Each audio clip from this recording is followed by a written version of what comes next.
Conquer the Sky, Christopher Daniels, Frankie Zay, collectively known as SoCal Uncensored or SCU! This is Catch, Hook, and Shoot, the worst podcast I've ever been on. Word.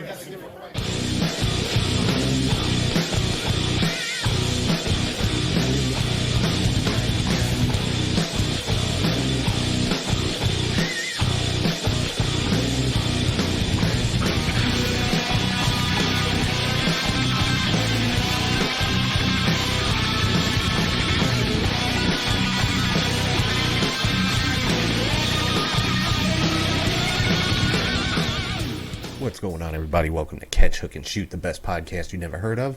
My name's Tom. I am your host. Today is Sunday, November the 1st, 2020. I want to thank everybody for watching, listening, and subscribing on YouTube, Podbean, Spotify, Apple Podcasts, wherever you get your podcasts from.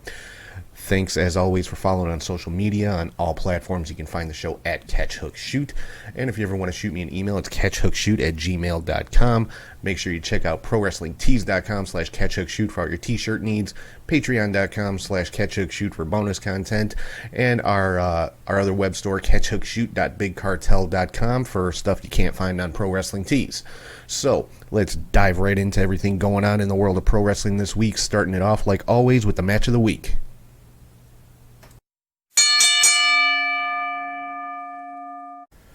Alright, so this week's match of the week comes from WWE Hell in a Cell last week, and it was the match between Roman Reigns and Jey Uso. I am absolutely loving this storyline with Roman and Jey. Some of the best storytelling that WWE has done in a very, very long time.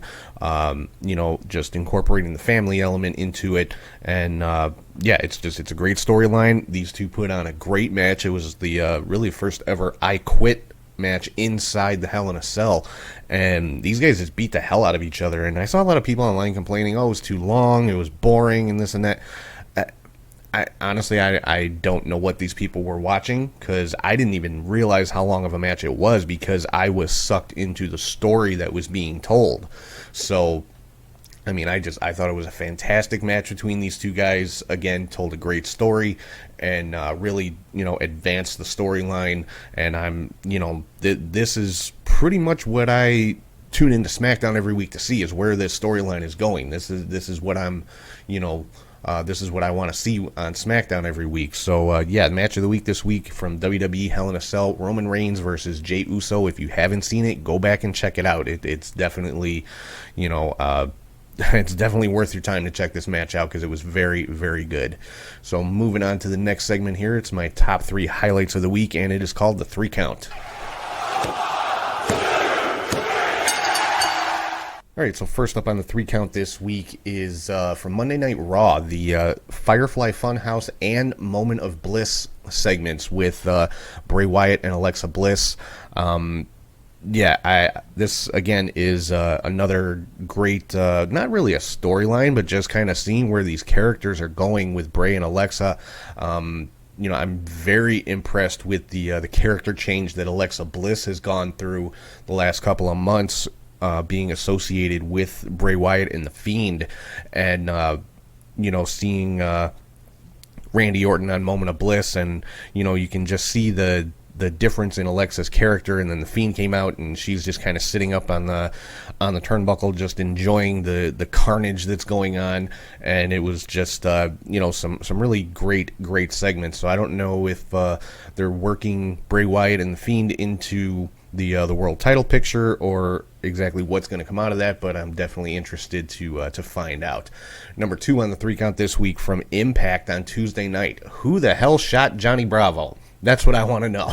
They're having the typical wrestling wedding in the middle of the ring with Johnny Bravo and Rosemary. All of a sudden the lights go out, you hear a big bang, and lights come back up. Johnny Bravo's laying on the mat bleeding from the chest, and Tommy Dreamer comes in, checks him out, and screams no. And it just an entertaining segment, and I am willing to bet pretty much anything that this is a Tommy Dreamer creation, because there was, of course, back in the ECW days, a time when Dreamer wanted to literally get shot in the ring, like have a professional shooter in the crowd and just give him like a flesh wound or something. And of course, Paul Heyman, one of the better decisions he made with ECW was kind of nixing that, because you can't be firing a live rounds in a crowd like that.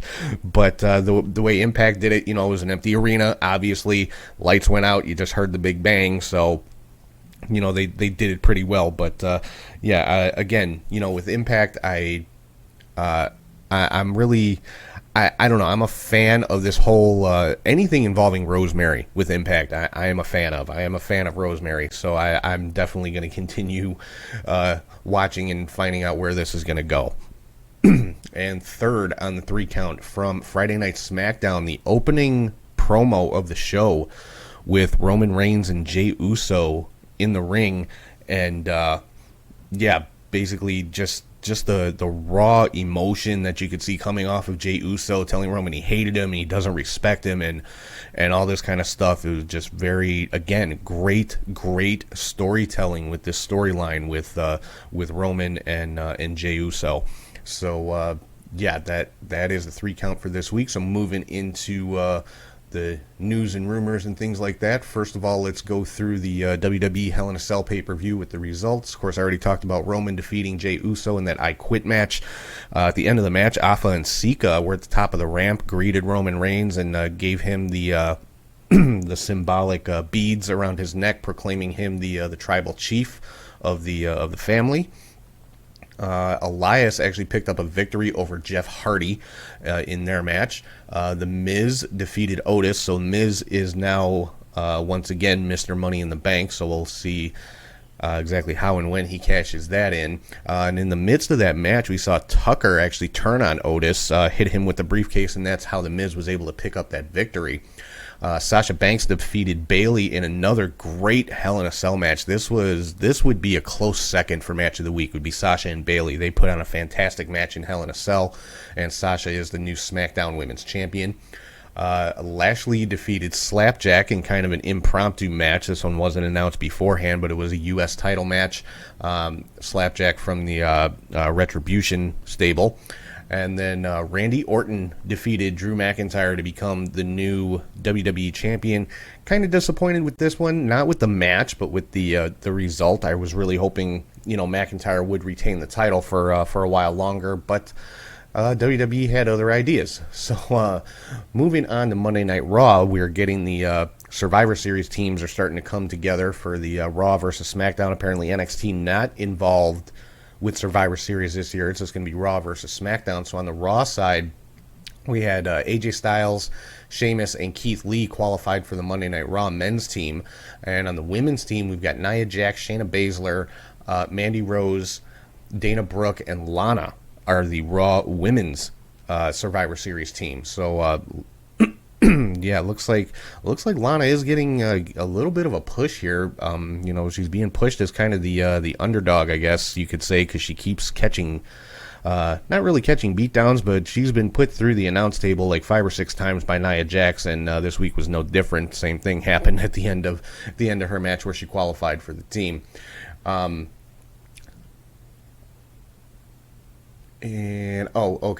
Sorry, lost my place here. Also for Survivor Series, we're going to see champions versus champions. Bobby Lashley is going to be taking on Sami Zayn, the U.S. title versus the Intercontinental title. Of course, these are non-title matches. It's just for brand supremacy.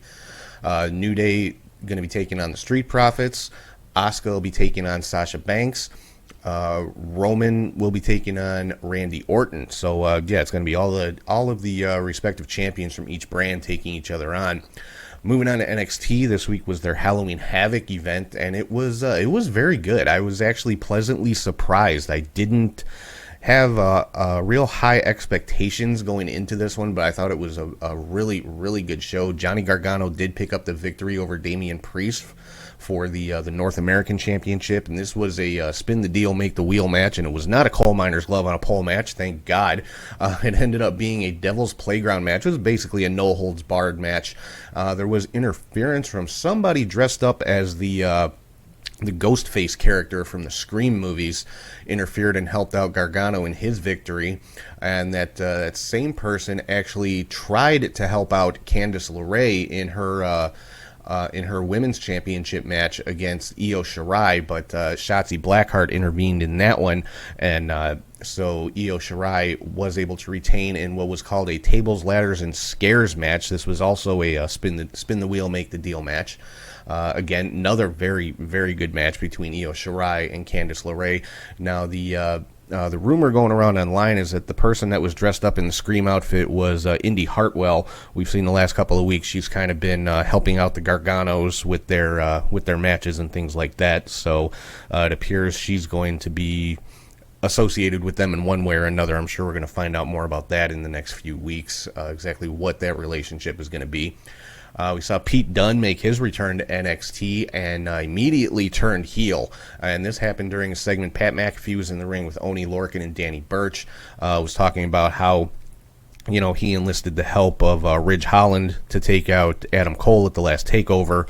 And then he enlisted Lorcan and Burch after they injured Holland and put him out. This time, Kyle O'Reilly, who was kind of the last man standing from Undisputed Era, came out with Pete Dunne. Looked like Pete Dunne was going to be helping Kyle O'Reilly out, and like I said, he immediately turned heel, attacked Kyle O'Reilly with the chair, and he is now part of Pat McAfee's group that he's got going on. So he's got a strong group going. I mean, Pete Dunne, Danny Burch, and Oney Lorcan. That is no joke. That is a brutal, hard-hitting group that he's got, and I'm anxious to see if he's going to add anybody else, if Ridge Holland is going to be part of that group when he comes back, if the group is still a thing. I mean, apparently Holland's going to be out for a while. He's got a broken leg, so I'd guess at least a couple, 3-4 months, who knows. So I'm interested to see where this is going to go. Kind of an odd match that took place during Halloween Havoc. Cameron Grimes versus Dexter Lumis in a Haunted House of Horrors match. And this was started off as a cinematic match in an actual house, and there were like zombies and stuff like that running around, and did end back at the Capitol Wrestling Center, as they call it, at the WWE Performance Center. And Dexter Lumis was victorious in that one, but like I said, all in all, I was pleasantly surprised at the Halloween Havoc show. I thought it was pretty good. Moving on to Smackdown, they also had their qualifying matches for their Survivor Series teams. Now, on the men's side, Kevin Owens and Jey Uso so far have qualified for the men's team, and Bianca Belair is qualified for the women's team. We found out next week Carmella is going to make her return, so it'll be interesting to see where exactly they're going to go with Carmella's character. And then we saw another segment in the ring with Buddy Murphy and Aaliyah Mysterio. Murphy basically came out, said he wanted to apologize to Dominic and to Aaliyah's family for everything that he had done while he was associated with Seth Rollins. Dominic and Rey Mysterio did not come out when he asked them to, but Seth Rollins did. Seth Rollins got in the ring trying to talk Murphy into coming back, being his disciple again, saying that he would accept Aaliyah as well. Then Buddy Murphy, attacked Seth Rollins. Dominic did end up coming down to the ring and jumping on Rollins as well. Rollins left the ring, and then Murphy and Dominic started fighting. Aaliyah trying to separate them. This brought Rey Mysterio down to the ring and basically ended in Aaliyah proclaiming that she loves Buddy Murphy and saying that she's not going to go with Rey and Dominic. And it's a weird angle to me. I mean, it's I don't know. It's it's not a new angle in pro wrestling. It's just I know a lot of people are taking issue with the fact that Aaliyah is 19 years old. She's still technically a teenager, and Buddy Murphy's like 35. But when it comes down to it, I mean, Aaliyah's an adult. She obviously made the decision for herself. If she has signed on a short-term contract with WWE for the storyline or whatever it is, I mean, she obviously made the decision for herself to go ahead with the storyline. I would assume she got the blessing of her parents because they're involved in the storyline as well. So I mean, if all parties involved are okay with it, I don't think anybody else should really have an issue with it. Now, if she was underage, that would be a totally different story. If she was like 16, 17 years old, totally different story, and it would be a felony. But she is an adult. She obviously has made the decision to participate in this WWE storyline. So let's just leave it at that. Just watch and enjoy, guys. I mean, come on, it's just television. It's not that serious. But then coming up next week, we're actually going to have a rematch between Bayley and Sasha Banks for the SmackDown Women's title. So if Bayley does get the title back, it'll be Bayley versus Asuka at Survivor Series. And at the end of the show, when Jey Uso qualified for the men's Survivor Series team, it was in a match against Daniel Bryan. Jey Uso was victorious. But then after the match, Roman Reigns came down, and we saw a very, very vicious heel turn from Jey Uso. Just continued just beating Daniel Bryan down after the match, and just mercilessly, inside the ring, outside the ring, and so looks like Jey Uso is firmly with Roman Reigns now. I've got some NXT UK news. Haven't reported on them in a little bit. They did start back up a few weeks ago, but honestly, I haven't had a chance to catch up with NXT UK since they started back. So that's on me. But they've got going on right now I forgot the name of the stupid tournament they have going on right now. The Heritage Cup, that's the one. It's been going on for a couple of weeks, and it was an 8-man tournament. The men in the tournament: Alexander Wolf, Noam Dar, A-Kid, Flash Morgan Webster, Dave Mastiff, Joseph Connors, Trent Seven, and Kenny Williams. We are down to the semifinals now. The two semifinal matches are going to be Noam Dar versus A-Kid and Dave Mastiff versus Trent Seven.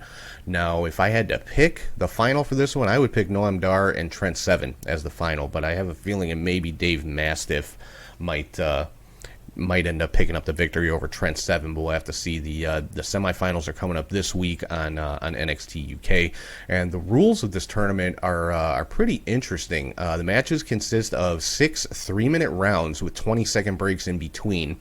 All the matches are 2 out of 3 falls. Falls can be won by pinfall, submission, or countout. Once a fall occurs, that's the end of the round. The match ends once either wrestler has 2 falls, so it doesn't have to go all 6 rounds. In the event of a DQ or a knockout, the match is over. So somebody gets disqualified there, or knocked out, that's it. Their opponent is the winner right there and then. And if all 6 rounds are completed, whoever's ahead on falls wins the match. So apparently that would, make it a 1-fall contest. It doesn't really say, if what happens if there's a tie, looking at the rules here, but apparently there haven't been any, so I would assume there probably won't be any. And also Jordan Devlin made his return to NXT UK, still carrying the original NXT Cruiserweight Championship. And this is interesting because they made mention a lot about Santos Escobar being the NXT Cruiserweight Champion, and how Jordan Devlin, not happy about somebody being a quote-unquote pretender to the throne and things like that. So, I would definitely think once travel is a little bit more, less restricted, I should say, we're eventually going to see Santos Escobar taking on Jordan Devlin for the, to unify the NXT Cruiserweight Championships, or, maybe they'll have a Cruiserweight champion in the UK and one in the US. Who knows? Not really sure how WWE is going to handle that, but they're definitely keeping it in people's minds that there are 2 Cruiserweight champions at the moment. And then the main event on NXT UK, just another brutal, hard-hitting match with Walter defending the NXT UK Championship against Ilya Dragunov. And looking at these guys, you would think it would be a mismatch because Walter definitely has a big size advantage over Dragunov. But this match was just back and forth, hard-hitting brutality. Both guys just beat the crap out of each other. I mean, it was a great match. If you haven't seen this one, if you haven't checked out NXT UK in a little while, go back and check this one out because these two put on an amazing match. Moving on to AEW, Hangman Page defeated Wardlow to move on to the finals of the Championship Eliminator Tournament. And on the other semifinal of that tournament, Kenny Omega defeated Penta El Zero. So the final is going to be as predicted by most people, Kenny Omega versus Hangman Page, coming up next weekend at Full Gear. Then we saw a I guess, a town hall meeting with MJF and Chris Jericho. MJF still trying to get into the inner circle, and Jericho basically challenged MJF to a match at Full Gear. So that's what I want to see. I'm making an early prediction that match could steal the show with Jericho and MJF, because they both play the cocky, conceited, arrogant, cowardly heel to a T, but when it comes to in the ring, they're both amazing in the ring. So I can't wait to see that match. And if MJF wins that match, he gets to join Inner Circle. If not, then he's out. Cody Rhodes retained the TNT Championship against Orange Cassidy in another great match with these two guys. And this one was a lumberjack match. Now, there was some interference from the Dark Order behind the referee's back and behind Cody's back as well. Jonathan Silver jumped in the ring and knocked out Orange Cassidy, and that's really what allowed Cody to pick up the victory. So I'm not sure where they're going with that, if the Dark Order was trying to help Cody, or exactly what's gonna go on with that. So we'll see. But I think the business between Cody and the Dark Order definitely not finished. And then we also found out that Hikaru Shida will be finally defending the AEW Women's Championship against Nyla Rose at Full Gear. Nyla has been the number one contender for a little while, and she is the one who lost the Women's Championship to Hikaru Shida. So we're finally going to get to see that rematch between these two. I've got some Ring of Honor news. Marty Scurll is no longer listed on the Ring of Honor roster page on their website. Now, this is relating back to the speaking out movement that happened over the summer, where so many people came out and spoke out and named names and just spoke out about all of the sexual misconduct, just to use kind of an umbrella term to cover everything, because there was so much stuff that was exposed. But the sexual misconduct that went on in wrestling, and Marty Scurll was one of the names that was named at that time. So basically at that point, Ring of Honor kind of took him. He hasn't been fired that I've read about at this point, and he had just signed a new Ring of Honor contract, which came as a surprise to a lot of people, because I think everybody expected him to go to AEW with the rest of the Elite. But his new contract actually also made him the head booker, which those duties now are being taken care of by Delirious.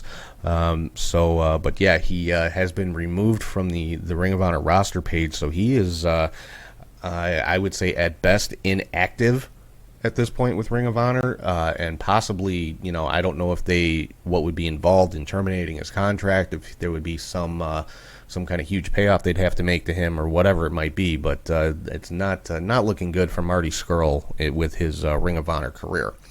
And the finals of the Pure Championship tournament are set. Surprisingly, it will be Tracy Williams taking on Jonathan Gresham.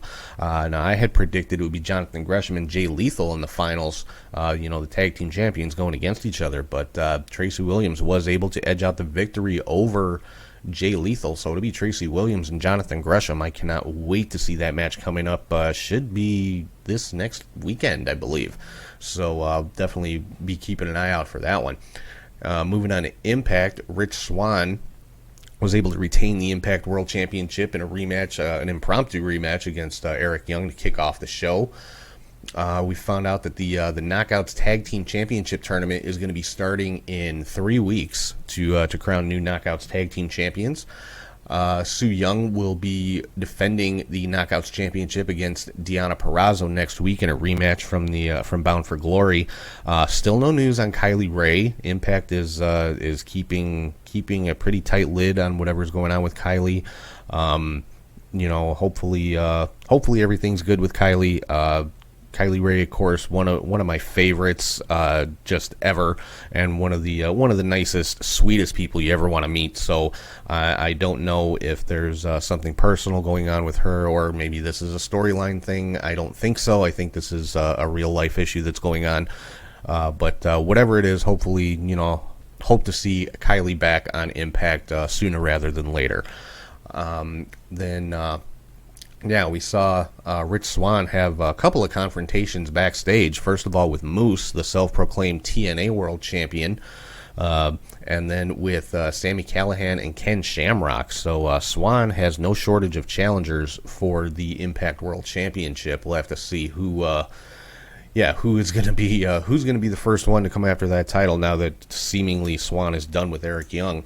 And then we saw another confrontation with Moose with Willie Mack. Now that is a match I would not mind at all seeing. So hopefully we'll be getting that one sometime soon with Moose taking on Willie Mack, most likely for the TNA World Heavyweight Championship.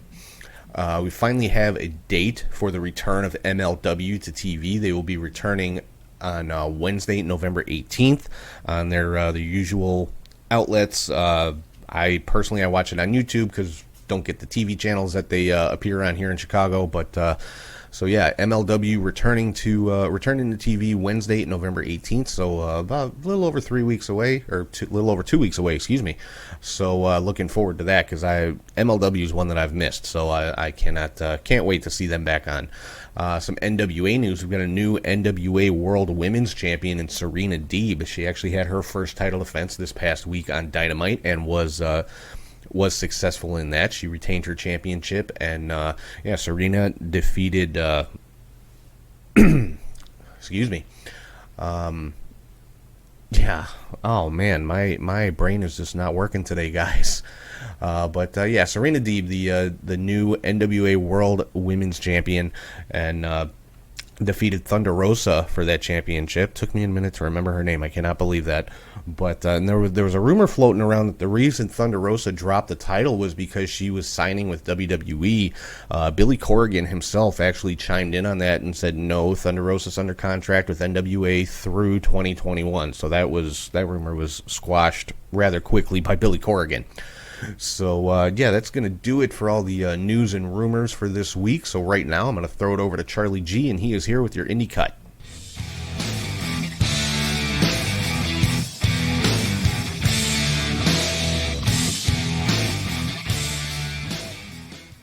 Thank you, Tom, and hey to wrestling friends. I am Charlie G with your Indie Cut. I'm going to begin with some discouraging indie news, and we all kind of knew this was coming.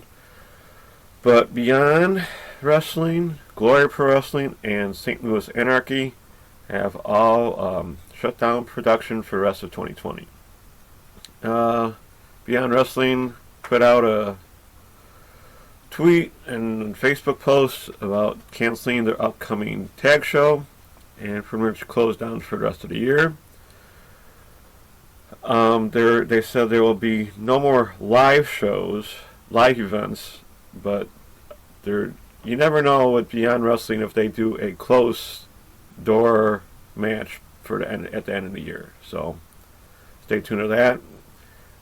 Glory Pro and St. Louis Anarchy are closing pretty much due to regulations being set by the states.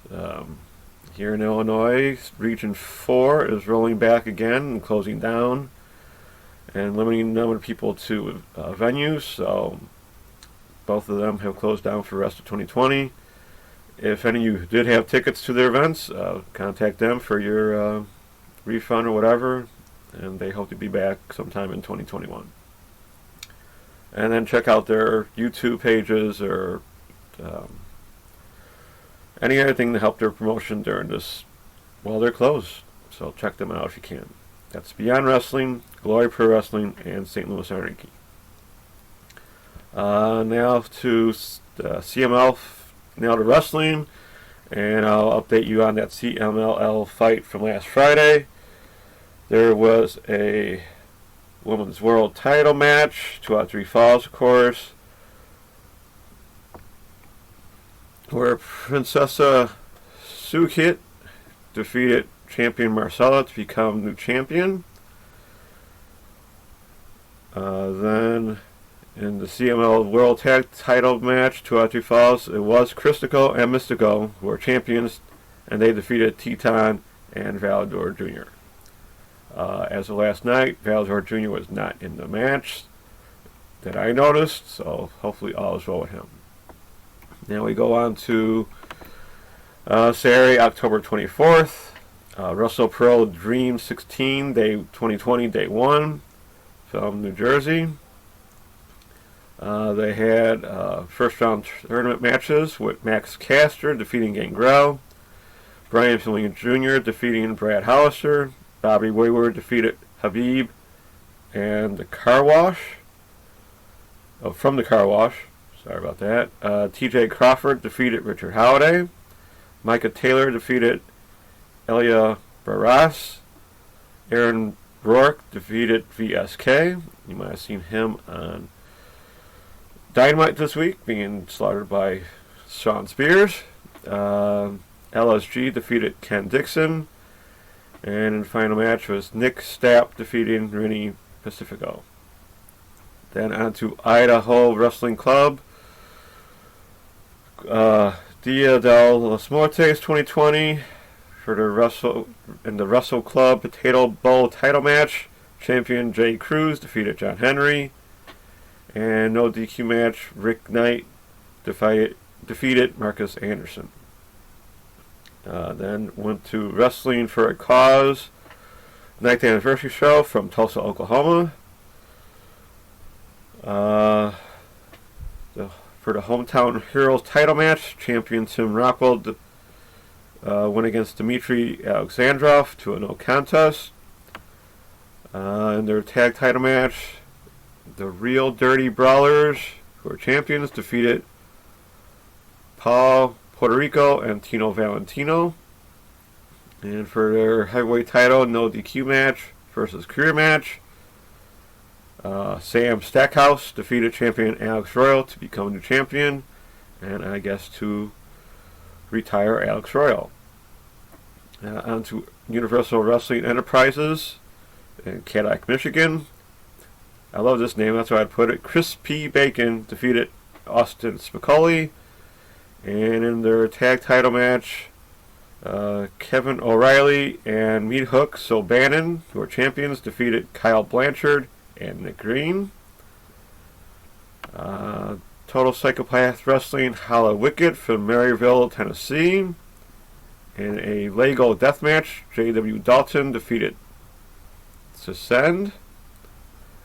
In a Monsters Ball match, our friend the Beastman defeated Hunter Wolf and Mason Martin. Check out Beastman's Twitter for this one because there's a clip of him busting through the floor as he left the ring. So look up the Beastman Wrestler if you want. Beastman Husk, I believe it is. He exited the ring and both feet went through the floor, and he just kept on going. So it's a must-see, I gotta say. For the TPW heavyweight title, champion Steve Burns defeated Miles Millennium.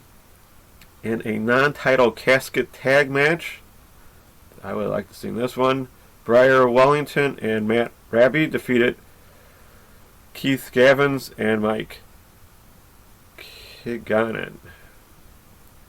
In their main event, it was a death match with John Wayne Murdoch defeating J.W. Dalton. Then there was Total Chaos Wrestling Nail in the Coffin from Taylor, Michigan, where Dread King Logan defeated Shane Douglas. Yes, the same Shane Douglas from the Triple Threat, from ECW, Dean Douglas from WWE. So Shane Douglas is still technically wrestling. Who knew?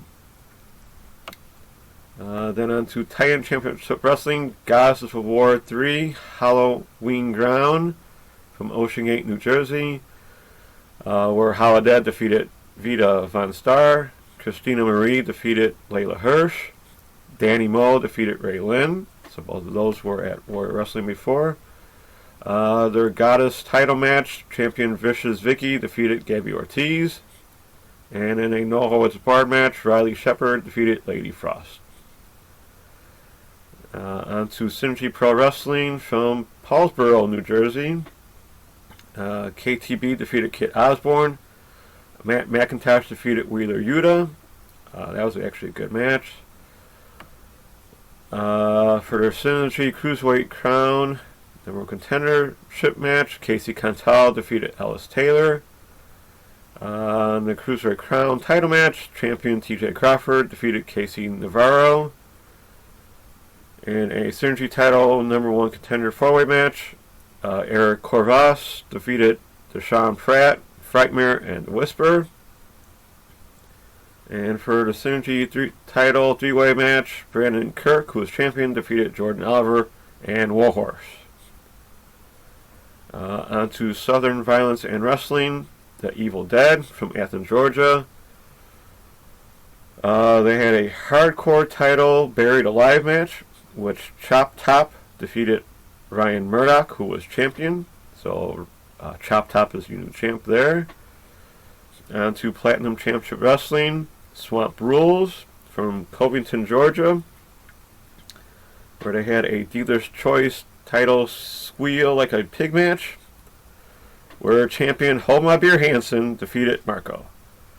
Now, I don't know if that was Marco starting or some other Marco, but Hold My Beer Hansen won a match. On to Live Wire Wrestling Final Encounter from Augusta, Georgia, in a LW title steel cage match. Matt Sells defeated champion Jeremy Cruz to become the champion. Over to IWA Mid-South 24th Anniversary Show. We are IWA from Indianapolis, Indiana. For the Mid-South Women's title match, Thunder Kitty defeated champion Haley J to become new champion. In their heavyweight title match, champion Jay Chris defeated Flash Flanagan. In a Vixens of Wrestling title three-way match, Jessie Bell defeated Alex Crowley and Amazing Maria to become the champion. In a body bag match, Zodiac defeated Pompano Joe. And then the last main event was Manswarner defeating Kevin Giza. Then, as you all know, Impact Wrestling, Bound for Glory was on. That was actually a pretty decent main event pay-per-view. If Kylie Ray, if you're out there listening, we're behind you, and whatever you do next, do what you gotta do. Don't worry about everyone else. Do what you gotta do. On to Girl Fight. IWAP Anything Guys Can Do from Mount Vernon, Illinois. They had a girl fight tournament, which Jocelyn Navarro defeated Megan Myers. Kenzie Page defeated Abby Vec. Raven Black defeated Ms. Hyde. And Mickey Knuckles defeated Katie Dream. So in the semifinals, it was Kenzie Page defeating Jocelyn Navarro. And Mickey Knuckles defeating Raven Black. And in their tournament final match, Mickey Knuckles defeated Kenzie Page. There was a fist combat brawl for it all from San Diego, California. For the fist title match, champion Slice Boogie defeated Ryan Kidd. For their combat tag title match, Joseph Dredd and Randy Order defeated champions Hawkamelon and Pickle Jim. I haven't seen them in a while, so nice to see they were back in action, but they lost. And then in the fist television title match, Eddie Eastless defeated Hero Gigolo to become new champion. And to Coastal Championship Wrestling, Hardcore Heaven from Nashville, Tennessee, where they had a ladies title match with Camille Brickhouse, Camille from the NWA. She defeated Marina Tucker by DQ, so she's not new champ. Then there was Bram defeating Bugs Morgan. And in a hardcore match, Sabu defeated Alex Ocean. So nice to see some NWA talent still wrestling other than on UWN Net Live. Then there was an American Combat Wrestling World Wrestling Network co-promotion from Tampa, Florida. Nothing really important there. Then up to Real Canadian Wrestling Saturday Night Fights from Edmonton, Alberta, Canada. KB6, who was champion, defeated Machete. Yeah.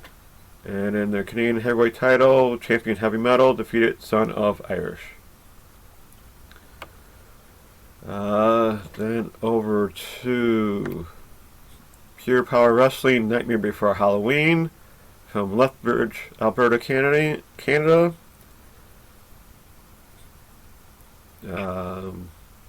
In a heavyweight title 60-man Ironman match, Sydney Steele defeated Travis Copeland 3 falls to 2 to become new champion.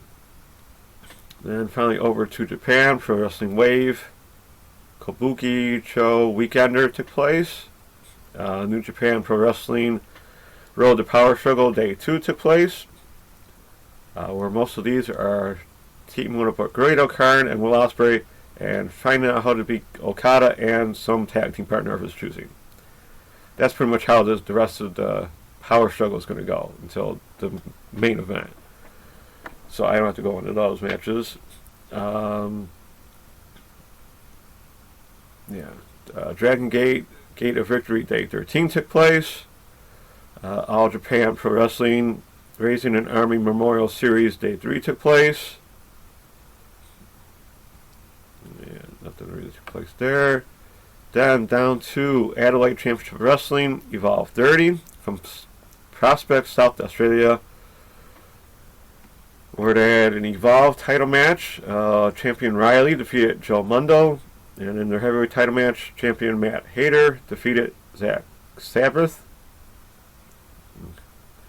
Then on to Suplex Pro Wrestling Chapter 20 from East Sernuk, South Wales, Australia. So Australia's running a couple shows. Nice to see. In their Suplex Tag Title match, Matt Gage and Miles Malice defeated champions Alex Irvin and Nate Carlo to become new champions. Then on to a promotion. I'm not sure if they're copying a name or having their own, but there was a Warrior Wrestling. There's another Warrior Wrestling company out there and they had a One Hunga Showdown from Auckland, New Zealand. So New Zealand, you're on the map, even though with a wrong name. Where Hanare and Jamie Tagetsu defeated Dave O'Connor and TK Cooper. So Hanare and TK Cooper are back in New Zealand to help out. On to Sunday, October 25th, Wrestle Pearl Dream 16 Day 2. We got the quarterfinal matches of Bobby Wayward defeating Micah Taylor, TJ Crawford defeating Max Caster, Ellis G defeating Aaron Rourke, Brian Pillman Jr. defeating Nick Stapp. In a ladies match, Lady Frost defeated Tracy Taylor. In those semifinal matches, Bobby Wayward defeated TJ Crawford, Brian Pillman Jr. defeated Aaron Rourke. And in the finals, it was Bobby Wayward defeating Brian Pillman Jr. Tough to see Brian not win that one, but probably cool nonetheless. Then there was H2O Wrestling Hardcore Hustle Organization Matt Tremont Retirement Party, whereas Team Tremendous of Bill Carr and Dan Barry defeating Effie, of all people, at Matt Tremont. Then All-Star Pro Wrestling from Bethany, Oklahoma took place. We're in their 5-star title match. Brawler Morrison defeated champion Gemini to become new champion.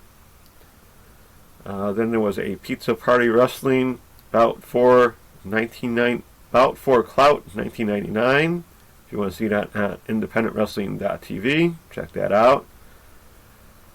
Then on to International Wrestling Revolution Group from Mexico.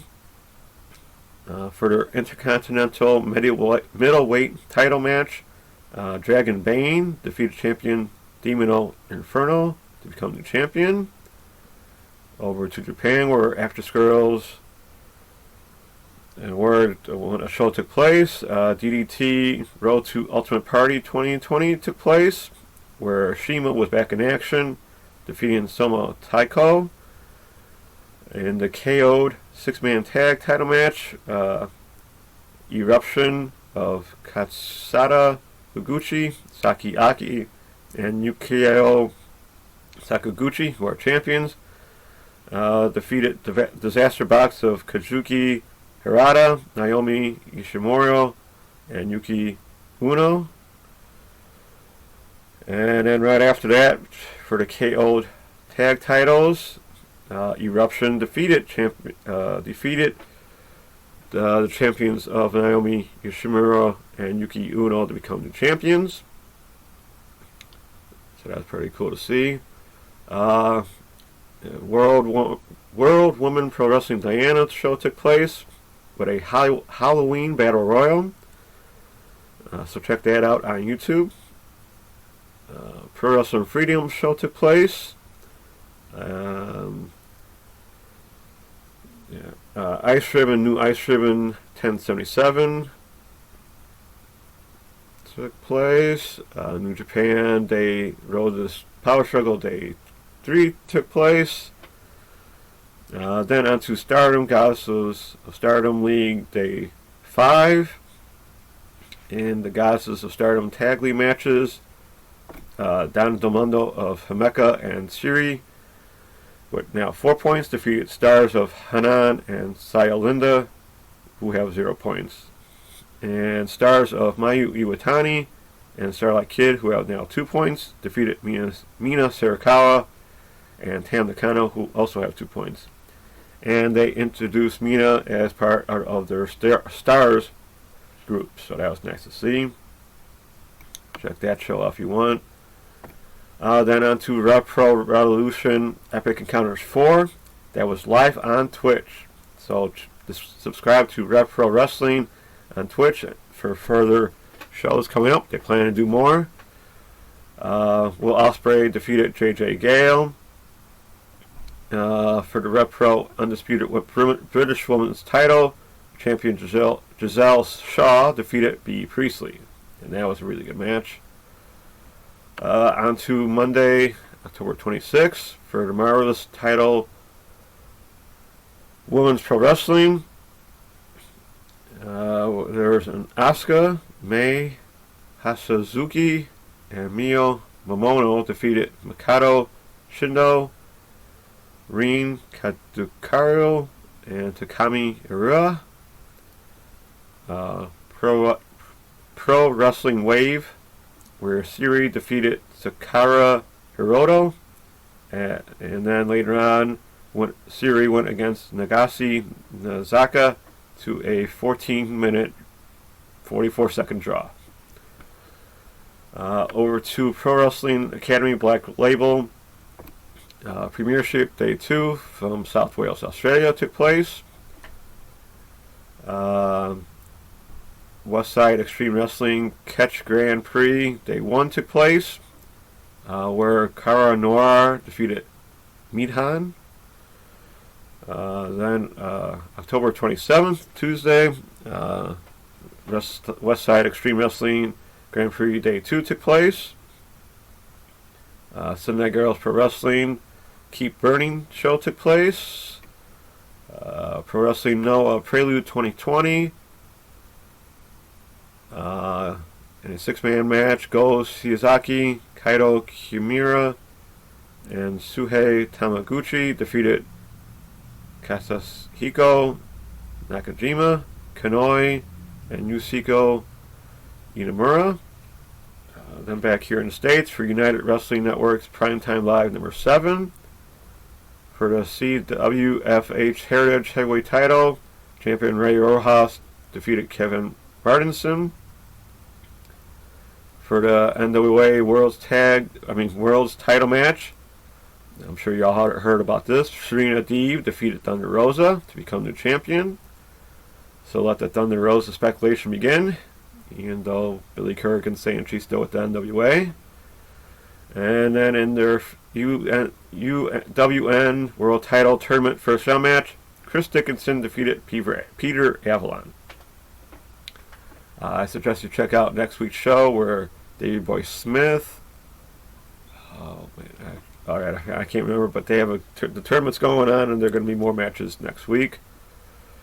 Then to Ohio Valley Wrestling 1107 took place. Check that out on YouTube. New South Pro Wrestling from Hansville, Alabama took place, where Derek Neal defeated Shug D.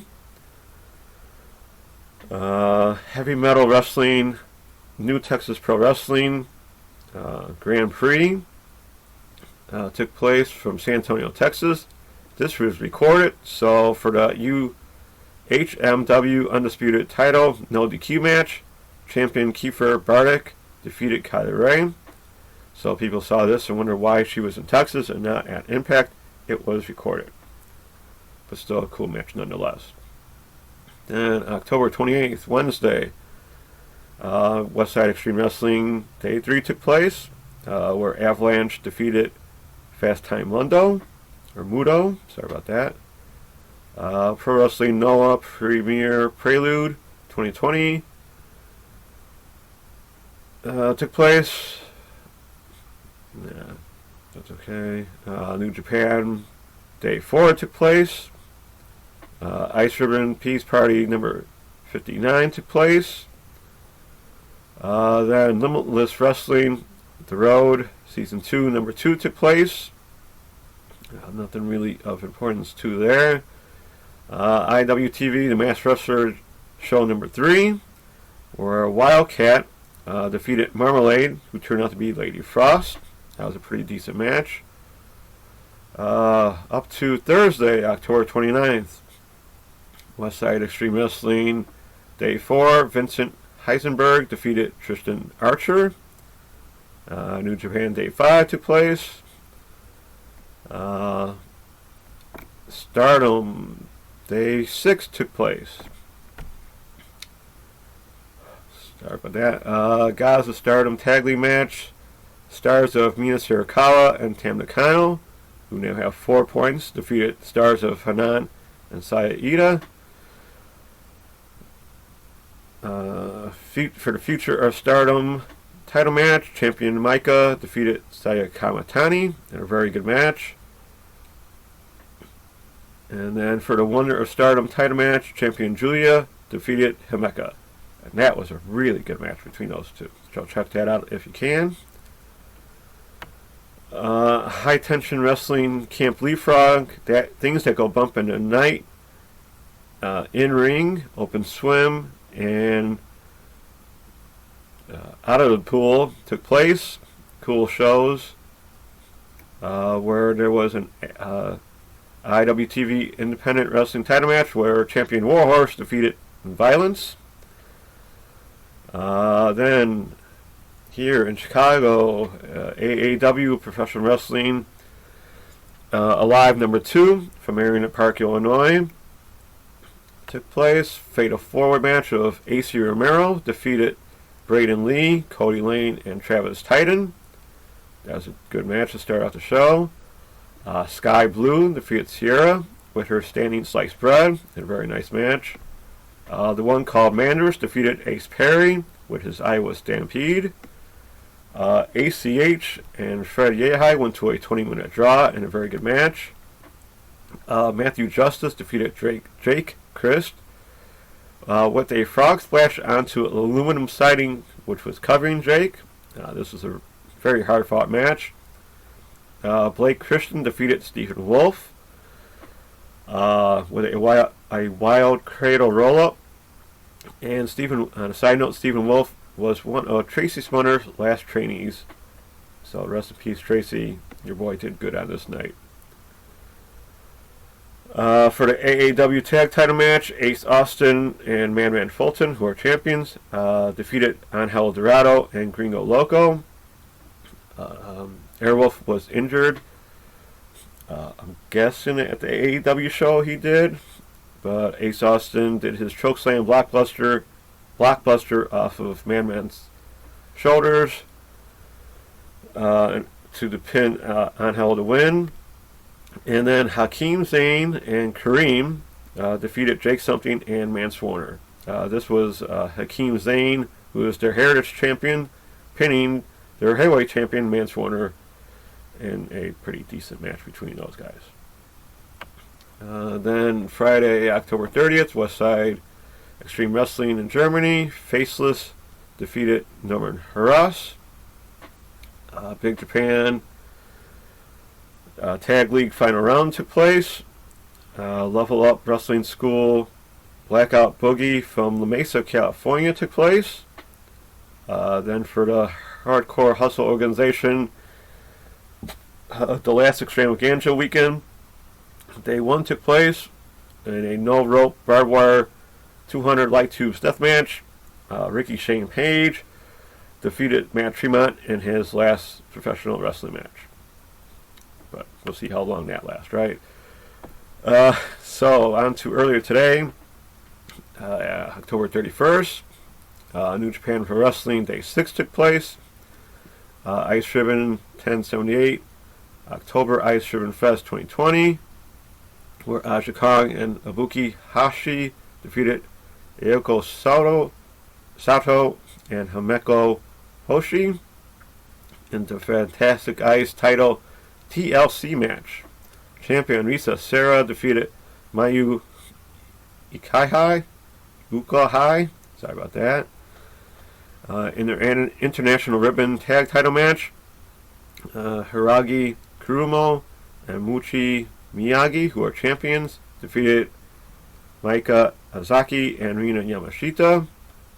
And for the Ice Infinity title, champion Suzy Suzuki defeated Hiraka Umesaki. There was a 666 Volume 99 Halloween show took place in Tokyo.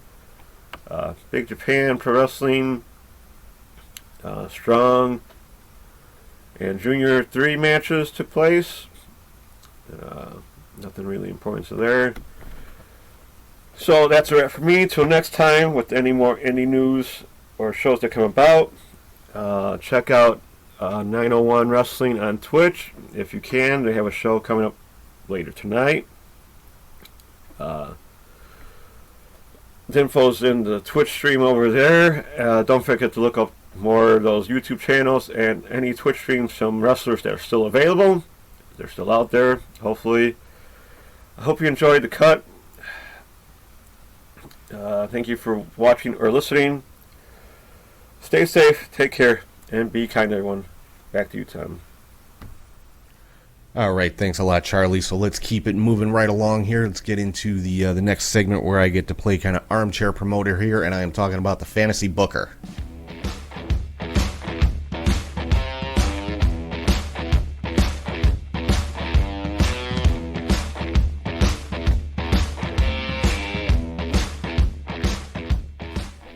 All right, so we are continuing with the CHS faction tournament that's been going on the last several weeks. We have another first round matchup this week, and it is Evolution, Triple H, Ric Flair, Randy Orton, and Batista against the Radicals, Eddie Guerrero, Perry Saturn, Chris Benoit, and Dean Malenko.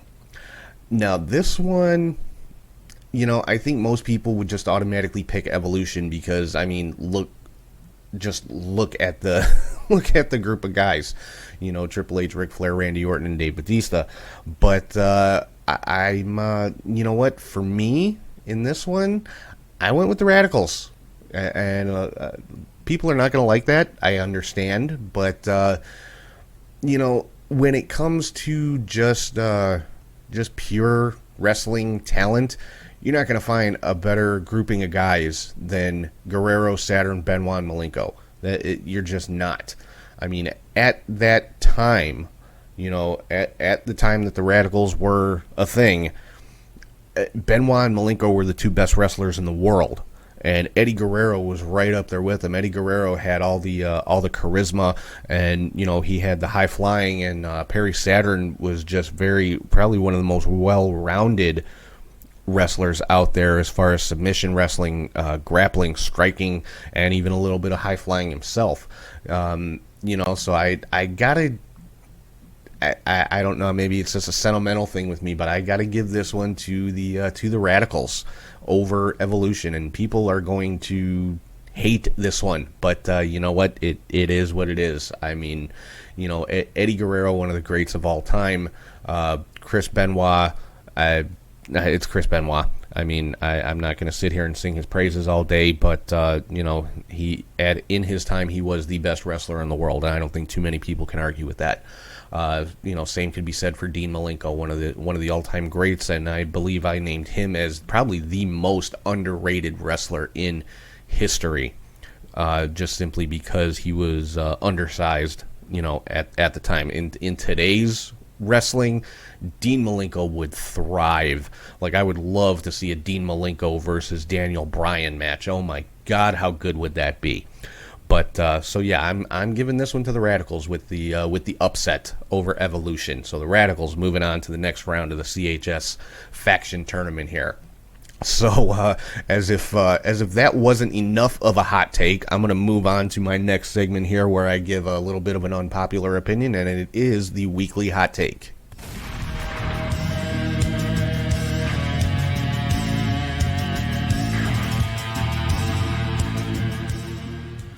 So my hot take for this week is this: WWE forcing wrestlers off of third-party platforms like Twitch and Cameo and Mixer and YouTube or whatever, or taking over wrestlers' Twitch channels and things like that, is complete bullshit. Honest to God, WWE has zero right to do this. And now I can understand for the wrestlers who use their ring name on their Twitch channels. You know, I get that. They, you know, if they don't want them using their ring name or any WWE affiliated logos or, you know, stuff like that, fine. I get that. I take no issue with that. That's WWE owned intellectual property. I get it. But when it comes to somebody like Paige, who, you know, when this mandate came down, the first thing that Paige did, changed the name on her Twitch stream to her real name. You know, she changed it from Paige to Saraya. So I don't understand the issue. You know, the only logical reason I can see for WWE doing this, it's a power move because they want to own everything, even remotely related to their superstars, who are independent contractors, by the way, have every right to seek outside avenues of income. But it's a power move. It's all about control, and it's a money grab. You know, it's a cash grab by WWE, because some of these streams are very, very lucrative for these wrestlers, and now WWE's seeing, you know, oh, they're making X amount of dollars doing this stuff outside of WWE. Well, we should be getting a part of that. Well, no, you really shouldn't. You have no right to it. You know, you have no right telling these people what they can and can't do in their own on their own time with their own name. In Paige's case, you know, and especially in Paige's case, she's not wrestling. She has no active full-time role with WWE. So I don't get it. And I mean, why does WWE have a problem with their wrestlers interacting with fans? You know, I mean, I don't get it. It's bullshit. It's a cash grab. It's all about control. And there's idiots arguing online, oh, well, WWE has every right to do that and this and that. And, you know, well, whatever. You're idiots. Okay, plain and simple. You're morons if you're on WWE's side in this. You have no clue what you're talking about. And if it was being done to you, you'd be having just as much of a fit. So don't even sit here and tell me you wouldn't, because you're a lying sack of shit if you do. And I have had this discussion with somebody online. That's why I'm a little adamant about it, because he was just a lying douchebag saying, oh, I wouldn't have any problem. Bullshit. You know, you're making what I think somebody estimated Paige as making like $40,000 a month from her Twitch stream, and WWE's going to come in and take what, 70% of that? Screw you. You know, you're telling me you're going to be okay with your employer coming in and taking, you know, like, let's say my day job wanted to come in and take 70% of whatever revenue I was making from this podcast. Kiss my ass, you ain't having it. It's just not going to happen, period. You know, this is mine. I own this, and you cannot have a piece of it, period. So, you know, anybody who says different, anybody who says they would react differently is just a straight-up lying sack of shit. So, yeah, that's my little rant for this week. That's my weekly hot take. You know, WWE, it's just, it's very questionable at best. You know, them trying to do this. I mean, if WWE themselves want to have a Twitch presence, hey, great, create a WWE Twitch page and have, you know, different wrestlers on there, you know, every day or whatever, just doing different stuff, and, you know, but let them have their own thing too. I don't understand what the problem is with a wrestler having something of their own. It makes no sense whatsoever. So yeah, that's my hot take for this week. WWE is pulling off a cash grab. That's all they're doing. So anyway, that's going to wrap up the show for this week. Next week, the show will be dropping on Saturday, either late morning, early afternoon, so that I can get my preview and predictions out for the AEW Full Gear pay-per-view taking place Saturday night. So make sure you tune in, check that out next week on Saturday. But until then, again, thank you to everybody for watching, listening, and subscribing on Podbean, Spotify, Apple Podcasts, YouTube, or wherever you get your podcasts from. Make sure you're following on social media on all platforms. It's at catchhookshoot. Head to patreon.com/catchhookshoot for bonus content, prowrestlingtees.com/catchhookshoot for t-shirts.